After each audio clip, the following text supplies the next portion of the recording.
नीति को कैबिनेट की मंजूरी मिल गई है। कहा जा रहा है कि इस नई शिक्षा नीति के तहत देश की शिक्षा में काफी क्रांतिकारी बदलाव कर दिए जाएंगे। वैसे केवल शिक्षा नीति ही नहीं बदली है, बल्कि मानव संसाधन विकास मंत्रालय कहा जाने वाला मंत्रालय भी अब नाम बदलकर शिक्षा मंत्रालय कर दिया गया है। लेकिन क्या आपको पता है कि इसके पहले साल 1986 में, यानी कि अब से 34 साल पहले देश में शिक्षा नीति लागू की गई थी। इसके बाद आया साल 1992, यानी उसके ठीक 6 साल के बाद इसमें कुछ छोटे मोटे बदलाव किए गए, कॉस्मेटिक चेंजेस।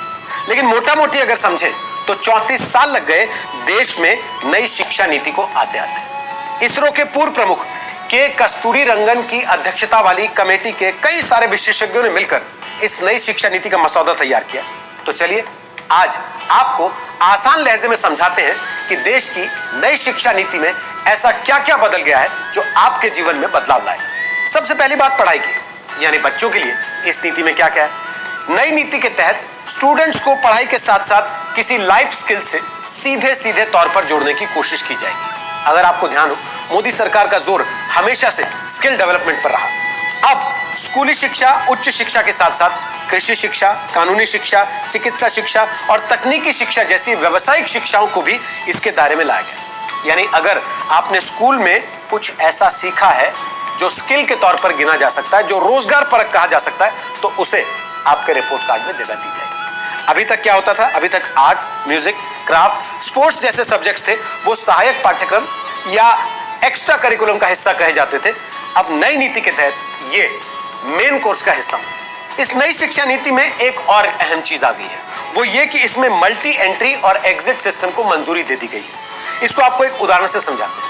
मसलन आप इंजीनियरिंग कर रहे हैं और किसी भी वजह से, जैसे शादी, बीमारी, पैसों की तंगी, घर में कोई आफत आ जाने की वजह से आपकी इंजीनियरिंग अगर बीच में छूट जाती है, तो पुरानी शिक्षा नीति के तहत आपको उसका कोई लाभ नहीं होता था। लेकिन अब नई शिक्षा नीति के तहत अगर आपने 1 साल की पढ़ाई पूरी की है तो आप सर्टिफिकेट, 2 साल की पढ़ाई पूरी की है तो डिप्लोमा, और 3 से 4 साल की पढ़ाई पूरी की है तो आप डिग्री के हकदार हो सकेंगे।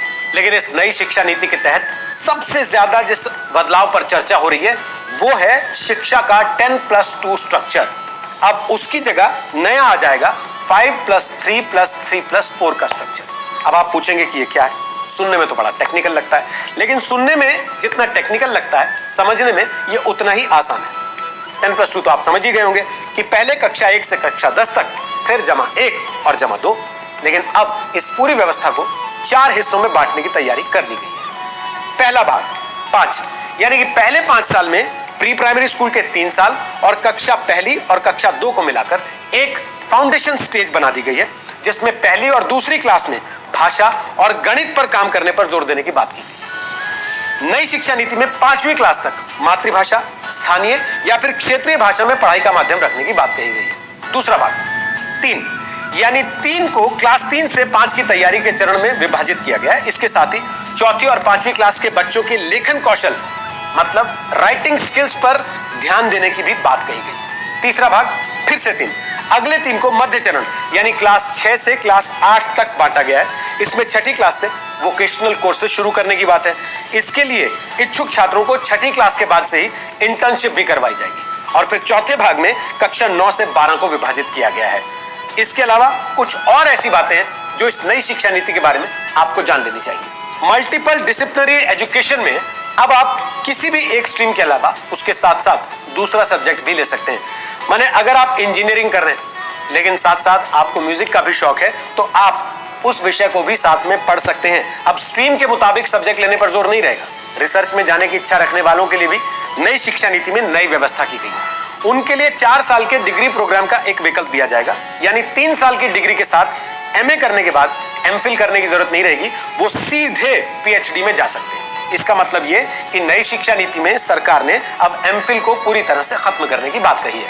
नई शिक्षा नीति में छात्रों को यह भी आजादी होगी कि अगर वो कोई कोर्स बीच में छोड़कर कोई दूसरे कोर्स में दाखिला लेना चाहते हैं तो वो कोर्स से एक खास निश्चित समय तक ब्रेक ले सकते हैं और उसके बाद दूसरा कोर्स ज्वाइन कर सकते हैं।